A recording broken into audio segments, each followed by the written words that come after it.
Audio Jungle. Audio Jungle.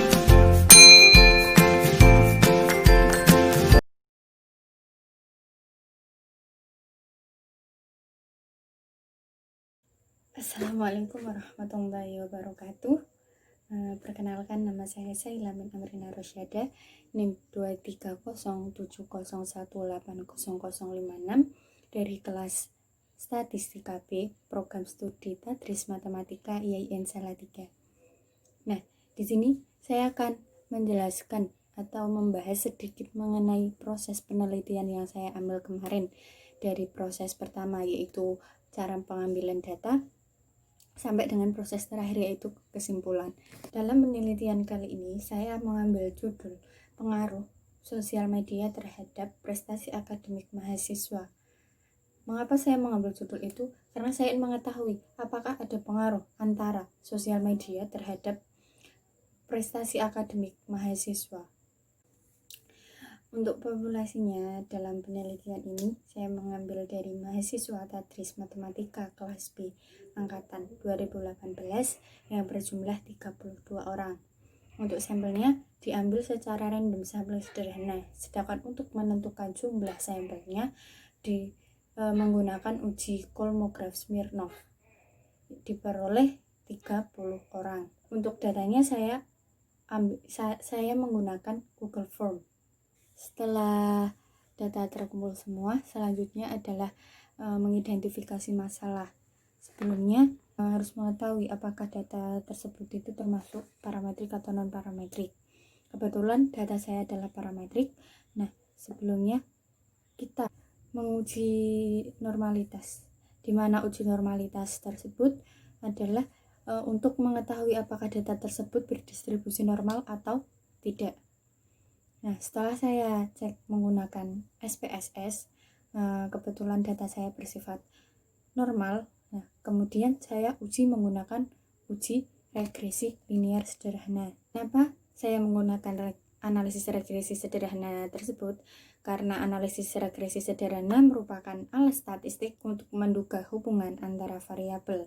Nah, untuk analisis regresi sederhana ini hanya memiliki satu variabel dependen dan satu variabel independen, di mana variabel independen tadi adalah X, yaitu media sosial, dan variabel dependen adalah Y, yaitu prestasi akademik mahasiswa. Jadi saya ingin mengetahui apakah ada pengaruh antara sosial media terhadap prestasi akademik mahasiswa. Kita langsung ke langkah pengerjaannya.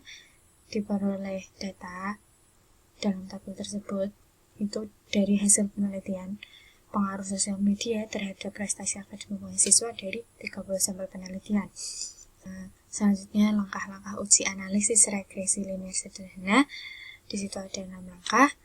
Yang pertama ada menentukan uji hipotesis penelitian, di mana 0 adalah sosial media berpengaruh terhadap prestasi akademik mahasiswa, H1 sosial media tidak berpengaruh terhadap prestasi akademik mahasiswa.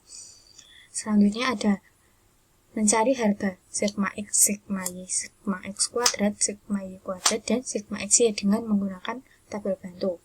Saya menggunakan Microsoft Excel untuk mempermudah mencari dari sigma X, sigma Y, dan seterusnya.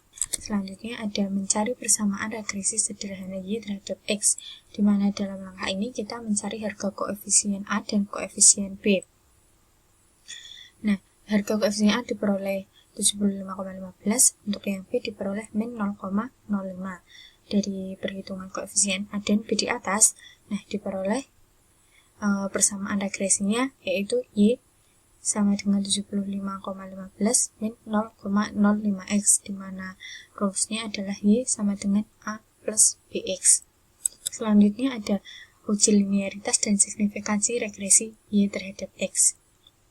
Yang pertama ada menentukan nilai kuadrat total yaitu JKT, yang kedua ada menentukan nilai regresi yaitu JKA, yang ketiga ada menentukan nilai kuadrat regresi yaitu JKB per A, yang keempat ada menentukan harga kuadrat sisa yaitu JKS, yang kelima ada menghitung jumlah kuadrat kekeliruan, di mana jumlah kuadrat kekeliruan itu bisa menggunakan tabel bantu. Di situ kita dimana untuk menghitung jumlah kuadrat kekeliruan kita bisa menggunakan tabel bantu seperti contoh di layar ya. Selanjutnya ada menghitung nilai kuadrat tuna cocok yaitu JKTC. Selanjutnya ada menghitung nilai varian regresi yaitu RJK B per A. Ada menghitung varian residu yaitu S kuadrat rek, bisa disebut dengan RJKS. Selanjutnya ada menghitung varian tuna cocok yaitu S kuadrat TC yang bisa disebut dengan RJKTC. Yang ke-10 ada menghitung varian kekeliruan yaitu S kuadrat G, biasa disebut dengan RJKG. Selanjutnya ada menentukan nilai derajat kebebasan yaitu DK masing-masing sumber varian. Ada DK total, DK rek A, DK rek B per A, DK sisa, DK tuna cocok, dan DK kekeliruan. Situ sudah ditulis rumusnya ya. Selanjutnya ada menghitung kelinearan persamaan regresi Y terhadap X dengan hipotesis, di mana H0 adalah beta sama dengan alfa plus beta X, dan H1 adalah beta tidak sama dengan alfa plus beta X. Di sini dari penelitian yang saya ambil, diperoleh F0 itu kurang dari F-type. Jadi H0 diterima. Dengan demikian, dapat disimpulkan bahwa sosial media tidak berpengaruh terhadap prestasi akademik mahasiswa. Yang ke-13 ada uji signifikansi regresi Y terhadap X dengan hipotesis berikut, yaitu H0 adalah beta sama dengan 0 dan H1 adalah beta tidak sama dengan 0. Dalam langkah ini, kita menghitung F0, yaitu F0 B per A. Selanjutnya ada membuat ringkasan dengan menggunakan tabel ANOVA regresi, yaitu di mana ada JK, DK, RJK, F, hitung F-type, seperti di layar ya. Selanjutnya, yang ke-15 ada menentukan F-type. Nah, dari data yang saya ambil, diperoleh F0 kurang dari F-type, sehingga H0 diterima. Dengan demikian, dapat disimpulkan bahwa sosial media tidak berpengaruh terhadap prestasi akademik mahasiswa. Langkah selanjutnya ada uji signifikansi koefisien persamaan regresi, yaitu kita menghitung standar error, menghitung dugaan untuk koefisien alfa dan beta, dan mencari statistik dengan uji T.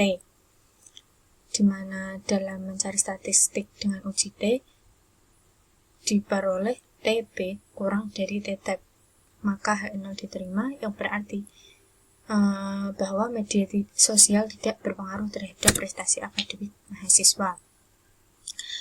Langkah yang terakhir adalah menguji koefisiensi korelasi variabel X dan Y.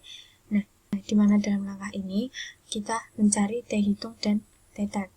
Dalam penelitian saya, diperoleh T hitung kurang dari T-type sehingga H0 diterima, dan dapat diartikan bahwa sosial media tidak berpengaruh terhadap prestasi akademik mahasiswa. Yang terakhir ada koefisien determinasi. Nah, dari data yang saya ambil, diperoleh nilai koefisien determinasi yaitu 0,2%. Artinya, variasi yang terjadi terhadap prestasi akademik mahasiswa tidak disebabkan oleh sosial media. Untuk sisanya yaitu 99,8% disebabkan oleh faktor lain yang dapat mempengaruhinya. Baik, untuk yang terakhir adalah kesimpulan. Nah, analisis regresi itu digunakan untuk melihat pengaruh antara variabel independen atau variabel bebas yaitu X terhadap variabel independen atau variabel terikat yaitu Y, serta memprediksi nilai variabel bebas.